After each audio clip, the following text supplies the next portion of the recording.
this might be the coolest SUV in their entire lineup.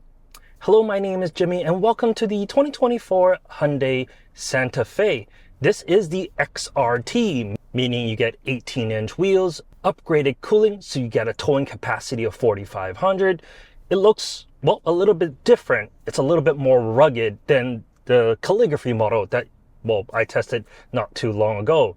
But this, well, I wanted to test it at home, here, how it's like, and see just, well, how it is living with it day to day.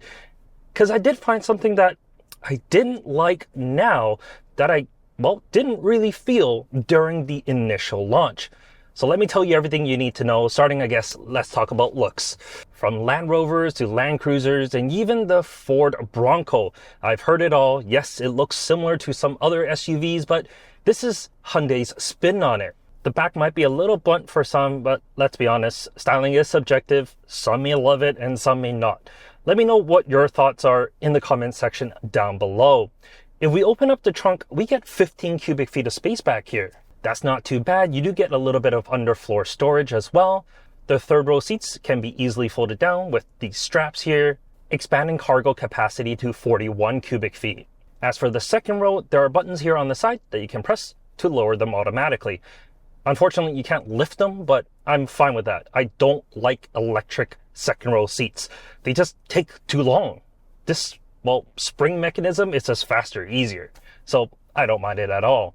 Third row, I mean, it's comfortable enough in here. I'm 5'11". I do fit. I got enough headroom, but my knees are a little high, so longer journeys might not be the most comfortable. But you do get vents on the side as well as a USB-C port so you can charge your devices as you need. As for the second row, very spacious in here. This being the XRT model, I got a bench instead of captain chairs, which I prefer just because, well, I don't have to shove like the fifth person into the third row if I, ever carry that many people. This is just an easier way to, well, have my family fit inside. You do get vents here on the B pillar. I would like them on the top. It's just a little bit closer to my child, but you know what? It's fine. At least I get vents. If you're thinking of carrying kiddos in here, well, you'll be glad to know, well, you can fit 3 across. So if you have triplets, you don't have to worry because the Santa Fe can fit 3 across in here. I was able to fit this Kleck Ling on the driver's side, no issues. Here's a Kleck Fünf on the passenger side. There's plenty of space within this cabin for child seats. So you should be able to carry, well, your entire family in here. I mean, as long as you don't have a larger family, I guess. Because the third row, while you can put forward-facing seats, rearward-facing ones just won't fit back here. What's nice is they did include 5 upper anchors and you also get 4 sets of lower anchors.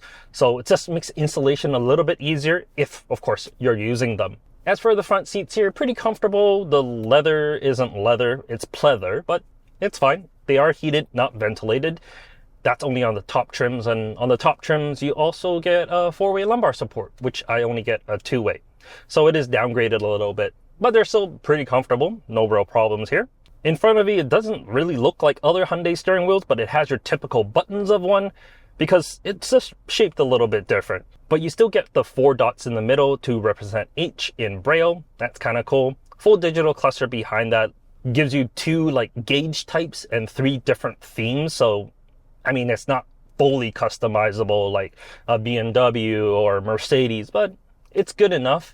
And you do get wireless CarPlay and Android Auto on the center screen here. That works really well. And that's been working great for me. I haven't had issues in it.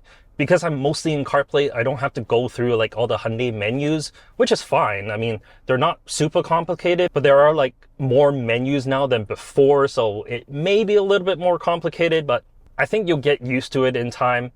You do get a bunch of like hard buttons. So you can still access like everything that you really need just right on the console. And speaking of the console, I do love these Qi wireless chargers. They just put these rubber pads here so you can put your phone and the stupid camera bump won't be in the way. It's so like small things like that I just really like. Same with the center armrest. You can open it from the front, you can open it from the back, lower down, and then that's extended to the drawer in the second row so you can kind of share items across. It's just smart. Oh, and there's also this large cubby in the front here, so you can put, I don't know, whatever else you may have. And there's just a lot of nooks and crannies that you can put things into. Becoming a dad, like, I just realized how much stuff I need to carry. And this has a lot of place for me to put stuff. So I do appreciate that. And also appreciate the turbo power, because XRT comes standard with a 2.5-liter 4-cylinder. It makes 277 horsepower and 311 pound-feet of torque. Mated to that is an 8-speed dual clutch and a pretty traditional, well, at least for this class, all-wheel drive system. It's fine. There's nothing really fundamentally wrong with it. During my initial test drive of it, we were kind of driving on the back roads. We kind of pushed it a little bit, I would say, and it was fine because there wasn't much traffic. It handles like a SUV would. It's pretty soft, it's pretty comfortable. And the 18s that's here on the XRT with the softer all-terrains, I personally kind of like it. It just makes for a softer ride. But something I didn't notice during that initial test drive was the 8-speed automatic or dual clutch. It is a little bit more jerky than you might think. However, it's so subtle that you may not notice.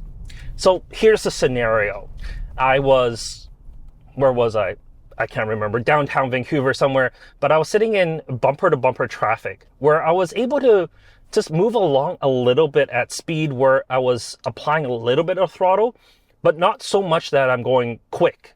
So enough for like the clutch to engage, but not enough for it to fully engage. So what I felt was essentially kind of like the clutch engaging and disengaging. So I wasn't able to maintain a very slow rate of speed. Once again, this is not going to concern like 90% of people. However, if you're going to be sitting in traffic, that may be an annoyance that may get to you. Maybe. Because other than that, it drives absolutely fine. It's relatively quiet. Even with this boxy design, there's not a lot of wind noise. So it's pleasant. And once you're on the highway, you turn on the highway driving assist or the adaptive cruise control, depending on the trims you have. It's fine. Kind of just does what it needs to do and you're on your way. It's, well, pretty traditional.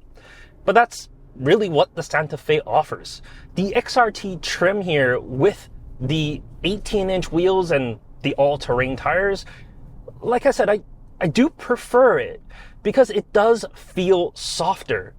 And I mean, for this type of SUV where I'm not going for something sporty, where I just don't care about, well, how sharp the handling may be, this combination works really well. The only kind of downfall is because the XRT is not the top trim, at least here in Canada, you don't get all the goodies. There are a few things that I miss. I don't care about the leather versus the faux leather that we have here, but I do miss the 360 camera. It's something that I've grown to really like on Hyundai vehicles just because of one feature, the lane watch camera, and it just allows for easier lane changes. Yeah, you can shoulder check, but sometimes with kids in the back, you got the blinds up, it's a little bit more difficult. And on the other side, with the child seat that I have, basically I can't really see back there. So that camera actually would be nice. I also kind of miss a heads-up display, but this digital cluster, you know what? It's good enough. Here's the thing. Like all Hyundai products, they're just really well designed. It's a very neat package. Yes, the overall shape might turn you off, but if it does, well, they're more than happy to sell you a Palisade, which is quite different than this. Some may say that, well, there's no brand distinction, but that's good in some other aspects because, well, if you look at one and you don't like it, you might move to a slightly larger vehicle. Don't like this Santa Fe? They got a Palisade right next to it to sell you. You don't want the turbo engine? The Palisade has a V6. You want a little bit more room in the third row? The Palisade has a little bit more space. You don't need a third row. The Tucson is here for you. They just complete that entire range, don't they? In any case, I think that's really it. Overall, I like the Santa Fe, and priced here at like 47,000 Canadian or 48,000 Canadian, you know what? I don't think you can get much better than that for the price. And that's something that's always good, isn't it? In any case, let me know what your thoughts are on the Santa Fe in the comment section down below, and I'll catch you next time. Take care.